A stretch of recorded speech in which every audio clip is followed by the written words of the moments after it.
Alright, continuing with my notes. It's not much left. So this movie has some of the coolest shots in Marvel. Yeah. The death of Ronan is beautiful as well, both in terms of dialogue and what is actually visually happening on the screen. Although it is basically CGI land. You said it yourself, bitch. We're the Guardians of the Galaxy. And then he just opens his hand and Ronan fades away. Ooh, that's foreshadowing. There is basically every time they cut to, I think, widescreen. Yeah. Where it's not the black bars. It looks great, and I kind of wish more of the movie was like that. But here's something I do not like about this, or this movie puts a highlight on something that I do not like about Marvel movies in general, or movies in general, but especially the Marvel movies because they're comic book based. I have an application on this computer called Blender. It's a 3D modeling software. I can make, art in 3D in this software. When I choose to render an image, I have some options for how I do so in color. Yeah. There is the standard color, and then there's also the filmic color. Yeah. By default, it's in filmic, but if I were to pull it up now and I click that button and change it to standard, you notice that everything immediately becomes much more colorful, much more saturated, much more like real life. Yeah. But in much more color in general. It's very disappointing in this movie to see how much they attempted to put color everywhere, but then decided to go with the standard filmic wash. Both in terms of a visual color set as well as the designs of the characters. Flashback. A game called Marvel vs. Capcom Infinite comes out. Marvel vs. Capcom Infinite is not a very good looking game. However, there's a few things in there that genuinely caught me off guard as far as how characters are made. I remember something else I remember about watching Guardians for the first time is how much I didn't like the look of Gamora. Couldn't put my finger on it, but I did not like the look of Gamora. I still don't like her now, but now I know why. So Marvel vs. Capcom Infinite comes out.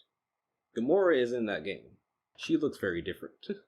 One, she's much more colorful, but two, much more saturated even. Two, she has these yellow circles around her eyes. Very bright yellow circles around her eyes.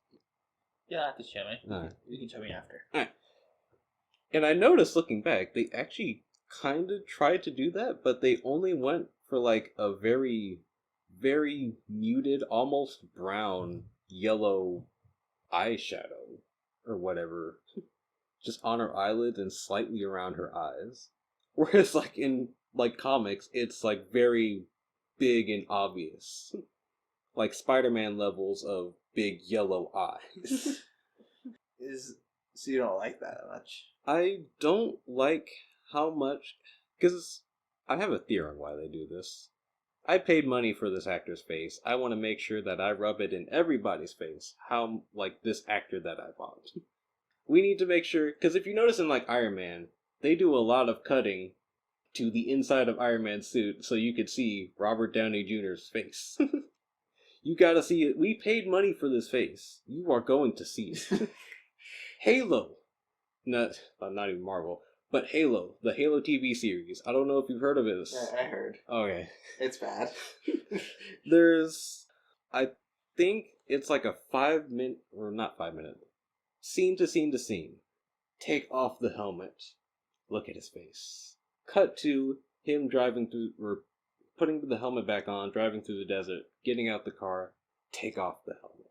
Because you need to see his face. This is Master Chief. It's not, it's not supposed, you're not really supposed to see his face anyway. But they paid good money for this actor, you need to see his face. And as a result of that, Gamora cannot have color. There are certain character designs that they do a lot to try and get the comic book feel to it, but you need to know that this actor, we paid for them to be in this movie, you must see their face. Not even a little bit of color can distract from that. Also, even when they do for like environments and stuff, when they do try to put like a whole bunch of color on the screen, Yeah. they still put the filmic wash, and I hate it. Maybe it's because I'm an artist. I see you like groaning and shaking your head, and you No, got I'm not groaning into your head because I didn't notice that before, and now Alright. it's like now I'm like my brain's like, oh god, they did do that. you look like you're going through the worst migraine in history. Yeah, because I'm like, what? Oh god, how did I not notice this before?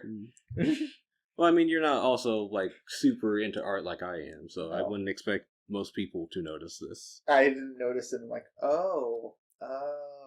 Although I do appreciate like the wide shot scenes of where they do try to put color on the screen.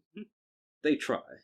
This is more colorful than most of the other Marvel movies, but it's still disappointing because they could have done so much better. Because like these locations are so cool. Nowhere is such a cool place. I don't know if you've seen the Guardians of the Galaxy game. It's really cool. We got to talk about it at some point. Yeah. But you see what it can look like when you aren't restricted by filmic wash. It looks amazing. It look like I want to go there. It looks great. I'm ranting too much about color. I care about this. Let me try and wrap this up before we spend like 8 hours on this these two movies.